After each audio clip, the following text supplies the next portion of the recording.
ابراہیم علیہ السلام خواب دیکھتے ہیں کہ میں بیٹے کو ذبح کر رہا ہوں۔ جب دونوں راضی ہو گئے، باپ ذبح کرنے پہ اور بیٹا ذبح ہونے پہ، اب باپ کی آنکھوں پہ پٹی بندھی ہے، ہاتھ میں چھری ہے، 100 سال کا بوڑھا باپ، چھری کی نوک حلق کے اوپر رکھ کے پورا وزن ڈال دیا، گلا کٹ گیا، خون بہنے لگا۔ ابراہیم علیہ السلام ایک عجیب کیفیت میں، کیا کیفیت ہو سکتی ہے، میرے پاس تو لفظ نہیں ہے، آنکھوں سے پٹی کھولتے ہیں تو دیکھتے ہیں کہ منظر بدلا ہوا ہے۔ بیٹا سمجھ کے جس کو ذبح کیا وہ تو دمبا تھا، اور اسماعیل علیہ السلام پاس کھڑے مسکرا رہے ہیں، اور پاس حضرت جبریل امین بھی کھڑے ہیں۔ تو بے ساختہ جناب ابراہیم علیہ السلام کی زبان پر جو لفظ آیا وہ یہ تھا، اللہ اکبر، اللہ اکبر۔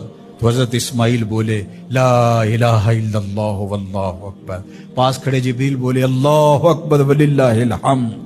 اللہ نے کہا، اے ابراہیم، تمہاری قربانی کی سنت کو بھی قیامت تک جاری رکھیں گے، تمہاری زبانوں سے نکلے ہوئے جملے بھی مرنے نہیں۔